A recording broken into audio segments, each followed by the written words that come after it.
विधानसभा चुनाव की तारीख का ऐलान होने से ठीक पहले जेडीयू भी झारखंड में अपने संगठन को मजबूती देने में जुट गई है। 9 सितंबर को जेडीयू के केंद्रीय कार्यकारी अध्यक्ष रांची में संगठन को मजबूती देने और विधानसभा चुनाव के लिए संभावनाओं को टटोलने रांची पहुंच रहे हैं। जेडीयू की झारखंड इकाई सूबे में एनडीए गठबंधन में 15 सीटों पर दावा ठोका तो बीजेपी ने कहा कि ये केंद्रीय नेतृत्व का मामला है। वहीं सूबे का सत्ताधारी दल झारखंड में जेडीयू को तवज्जो देने को तैयार नहीं। विधानसभा चुनाव से पहले जेडीयू का दावा, झारखंड की 15 सीटों पर ठोका दावा, एनडीए फोल्डर में चुनाव लड़ने का ऐलान।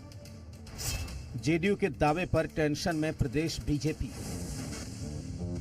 जैसे जैसे 2024 खत्म हो रहा है वैसे वैसे झारखंड में चुनाव को लेकर सियासी जोड़तोड़ और बयानबाजी जोर पकड़ रही है।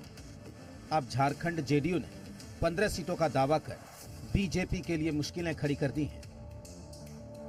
ऐसे तो हम लोगों की तैयारी देखिए 81 सीट पर है, लेकिन एनडीए फोल्डर में ही हम लोगों को चुनाव लड़ना है। एनडीए फोल्डर में चुनाव लड़ने के कारण हम लोग अपना 15 सीट का लिस्ट हम लोग भेजे हैं।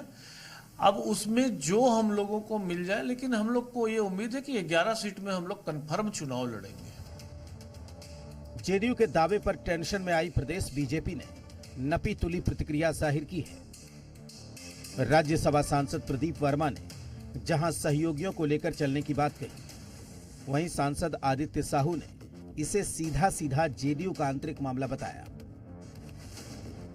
हमारे सहयोगी दलों के साथ मिलकर हम चलेंगे झारखंड में, ये तो तय है।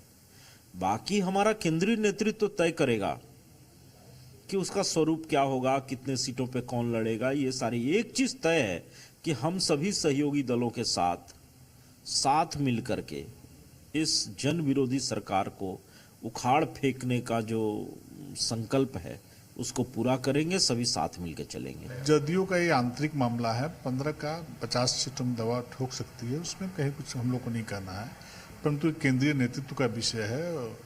जदयू का समर्थन से हम लोग को समर्थन केंद्र में मिल रहा है, और जहां तक सीट की बात है तो केंद्रीय नेतृत्व तय करेगा कि कौन सीट पे कौन लड़ेगा। जेडीयू के दावे से बीजेपी जहां बैकफुट पर है, वहीं जेएमएम ने झारखंड में जेडीयू के अस्तित्व पर ही सवाल खड़े कर दिए हैं। अब उनको जगह देगा या नहीं देगा ये भाजपा का अपना मामला है, लेकिन हमारे लिए जदयू कहीं से भी कोई चुनौती नहीं है। इस बात से हम लोग वाकिफ हैं कि जमीन में वो कहीं नहीं।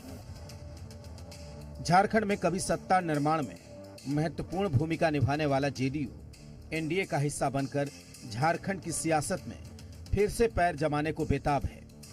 पर देखना दिलचस्प होगा कि आगामी चुनाव में एनडीए गठबंधन जेडीयू को कितनी सीटें देती है। रांची से कुमार चंदन की रिपोर्ट।